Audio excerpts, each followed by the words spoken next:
छिपा रहे हो, आंकड़ों को छिपा रहे हो, शर्म नहीं आती है? आश्रम का आंकड़ों को छिपा रहे हो, हाथ पकड़ो मेरा, हाथ पकड़ो, मैं कैमरे पे हाथ मांग रहा हूं। अपना परिचय बताइए, अपना परिचय बताइए। अरेस्ट करिए मुझे, मुझे अरेस्ट करिए, दरोगा जी मुझे अरेस्ट करिए, अरेस्ट करिए, अरेस्ट करिए, अरेस्ट करिए मुझे, अरेस्ट करिए, अरेस्ट करिए मुझे, अरेस्ट करिए मुझे, मुझे अरेस्ट करिए, करिए मुझे अरेस्ट करिए। मैं यही खड़ा हूँ, मैं यही खड़ा हूँ। किससे क्यों नहीं जा सकते? मेडिकल कॉलेज में जा नहीं सकते हैं? किससे पूछना आप बताइए? किससे अनुमति लेनी आप बताइए? किससे अनुमति लेनी आप मुझे बताइए? किससे? मैं मेरे पास ये देखिए, मैं विपिन चौबे मेरा नाम है, टीवी 9 चैनल है, सरकार ने मुझे आइडेंटिटी कार्ड दिया है। मैं यहाँ जाके देखूंगा कितने लोग मारे गए हैं, कितने लोग लापता है। मैं सवाल करूंगा भाई साहब आपसे। आप, मेरा परिचय ये है, मेरा परिचय ये है, मेरा परिचय, मेरा कैमरा है सर। सर किस आपने मुझसे पूछा? आप मेरा हाथ पकड़ के मुझे ढकेल रहे हैं, आप बदतमीजी कर रहे हैं। किस आपने मुझसे पूछा? आपने मुझसे पूछा?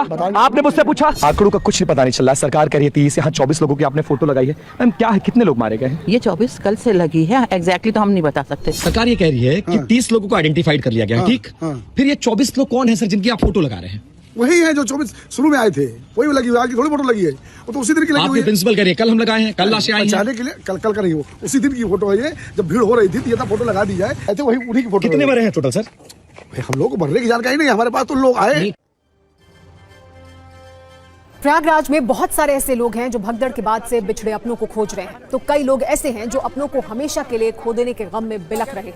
ऐसे लोगों से पुलिस और सरकारी अधिकारी कैसा बर्ताव कर रहे हैं, ये भी टीवी 9 के कैमरे पर साफ दिखा। कैमरे पर रोती बिलखती ये महिला होमगार्ड के जवान की पत्नी है। भगदड़ में इनकी मां की मौत हो गई। हमने जब इनसे बात करने की कोशिश की तो वहां पुलिस इंस्पेक्टर ने होमगार्ड को धमकी दी, कहा कि चुप हो जाओ वरना सस्पेंड करा दूंगा।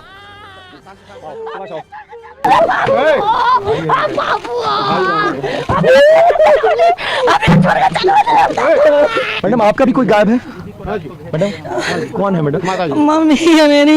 मिल गई, लाश मिल गई। कैसे मरी वो? वही एकदम हम सोलो बिछड़ गए थे। आप साथ में थी? सरकार कह रही भगदड़ नहीं हुई थी, आप थी वहां पर? आप थे। भगदड़ हुई? हमको सस्पेंड कर रहे हैं, हमको कह रहे हैं सस्पेंड हो जाओगे, बुला लो नहीं। रोने का भी अधिकार नहीं है सर, बैठने तो कोई रोने का भी अधिकार छीन लेंगे क्या? यही है, पांडे जी क्या कह रहे हैं? सस्पेंड हमको करा देंगे, रो रहे हैं तो सस्पेंड करा देंगे। मीडिया से बात करेंगे तो सस्पेंड करा देंगे। बात कर लीजिए, आपको बात कर लीजिए। आप जो करें हम जानते हैं, कुछ नहीं कर सकते हैं। क्या बोले हैं भैया? ये सस्पेंड करा देंगे, मीडिया से बात करोगे तो सस्पेंड करा देंगे। मौत हुई है तो बात करो। हमारी पत्नी बात कर रही है तो हमको सस्पेंड नहीं कराएंगे। आपके भी लोग गायब है? कहाँ खोजा आपने? 2 आदमी गायब है। 2 आदमी आपके घर से गायब है। कहाँ खोजा आपने? पूरा कुंभ है, पूरा कुंभ। मेरा हस्बैंड आए थे यहाँ पर तो वो पूछे कि अंदर क्यों नहीं जाने दे रहे, तो उसको धक्का दे दिए। बोल रहे हैं यहाँ चले जाओ, वहाँ चले जाओ। सर हम लोग कहाँ जाए? जहाँ जाते हैं आदमी यही कहता है वहाँ चले जाओ, वहाँ चले जाओ, वहाँ चले जाओ बस। 29 तारीख को 10 बजे से जो गायब हुई है सर, से अभी तक नहीं मिल रही है। हम लोग भूखे प्यासे पूरी 48 घंटा से सर घूम रहे हैं। हम भूखे प्यासे उस दिन से हम ढूंढ रहे हैं उसको, मगर वो मिल नहीं रही है। प्रशासन से पूछते हैं तो कहते हैं मिल जाएगी, मिल जाएगी। क्या मिल जाएगी उसका तो कोई निश्चित होना चाहिए ना। भगदड़ की इस घटना पर सवाल साधु संत भी उठा रहे हैं। शंकराचार्य अभी मुक्तेश्वरानंद सरस्वती ने कहा कि सरकार ने कई घंटों तक घटना को छिपाने की कोशिश की, अब भी सवालों के सही जवाब नहीं मिल रहे। उन्होंने सीएम योगी आदित्यनाथ के इस्तीफे तक की मांग कर दी। हमारे मुख्यमंत्री आदित्यनाथ जी ने वक्तव्य देते हुए कहा था कि हमको बताया जा रहा है, जो आकलन है हमारा, 40 करोड़ लोग यहाँ आने वाले हैं, लेकिन हम 100 करोड़ की व्यवस्था कर रहे हैं। तो 100 करोड़ की जब व्यवस्था की गई है और उसमें 40 करोड़ लोग आए हैं, तो अब व्यवस्था कैसे हो गई? ये जो 18 घंटे के लगभग मुख्यमंत्री जी ने घटना को छुपा करके रखा और कहा कि अफवाहों पर ध्यान न दें, अफवाहों पर ध्यान न दें, सब ठीक चल रहा है, शांतिपूर्वक स्नान हो रहा है। ये 18 घंटे जो ये इतनी बड़ी घटना को छिपा करके रखा, ये बहुत पीड़ाजनक है। उसमें से भी एक ही घटना के बारे में जिक्र किया गया, संगम नोच पर, और जो झूसी में घटना घटी जिसमें 28 लोगों को वहां प्रत्यक्षदर्शी बता रहे हैं कि 28 लोग उसमें मरे, वो वीडियो हम लोगों को दिखाया गया। बड़े अधिकारी थे, उन्होंने कहा कि 6 जगह घटना हुई है, बहुत हृदय विदारक है। फिर हमारे ब्रह्मचारी ने उनसे पूछा कि कितने लोग चले गए हैं, कुछ है पता? तो उन्होंने कहा कि आधिकारिक आंकड़े 30 हैं, ऐसा कह के चले गए। जिस तरह से हमारे मुख्यमंत्री ने, इस संसार का सबसे बड़ा सच मौत है, मौत से बढ़कर के दूसरा कोई सच नहीं है, उस सच को अफवाह अफवाह अफवाह अफवाह बार बार जो इन्होंने कहा, तो हमको तो बिल्कुल पसंद नहीं आया। इसीलिए हमने इनके प्रति आक्रोश अपना व्यक्त किया है। और झूठ के बारे में प्रश्न कर रहे हैं कि तुम झूठे हो कि सच्चे हो। हम कह रहे हैं कि जिसका प्रमाण हो गया कि वो झूठा है, उसके ऊपर कहाँ एक्शन हुआ अभी तक? क्या एक्शन चाहते हैं आप? पद से हटे, दूसरा योग्य मुख्यमंत्री आए, ताकि मेला आगे का इस तरह की कोई घटना ना हो, और ऐसा मुख्यमंत्री ना रहे जो घटना होने पर लिपापोती कर ले और छुपा करके अपने आप को अच्छा बनाने की कोशिश करे। ऐसा मुख्यमंत्री हमें नहीं चाहिए। बाकी के संत ऐसे कह रहे हैं उनको मोक्ष की प्राप्ति हो गई, उनकी जिंदगी यहीं तक थी, और वैसे भी लोग आते हैं मोक्ष। इन्हीं का मोक्ष करवा दो।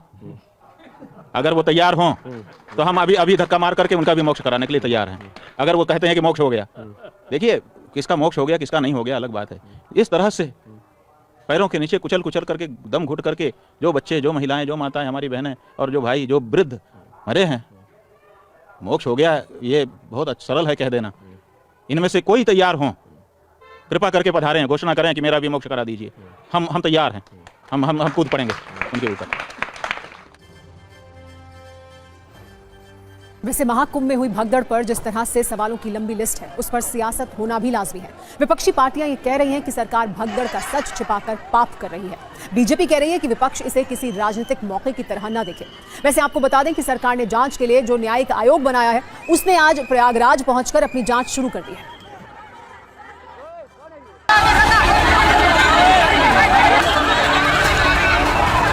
उत्तर प्रदेश की सरकार, उनके मुख्यमंत्री नैतिक रूप से तो जा चुके हैं, राजनीतिक रूप से कब जाएंगे ये बड़ा सवाल है। जिन लोगों की जान गई है भगदड़ में, सरकार संख्या छिपा रही है और सरकार इसलिए संख्या छिपा रही है क्योंकि उन्हें मुआवजा न देना पड़े। आज के सोशल मीडिया का जो युग है, इसमें किसी भी घटना को कोई छुपाया नहीं जा सकता। कि सरकार का कौन सा इसमें लाभ है जो छुपा के करेंगे, कि दुख के अवसर में भी ये राजनीतिक लाभ की तलाश में भटकते हैं। वहाँ कोई इलेक्शन नहीं चल रहा, वहाँ श्रद्धालु वहाँ के में स्नान करके अपनी आस्था जगह रखते हैं। इतना बड़ा एक हिंदू समागम चल रहा है, पूरे 144 साल बाद उस पर राजनीति कर रहे हैं लोग। लेकिन गलत है भाई, लड़ो, चुनाव लड़ो, 27 में लड़ो ना।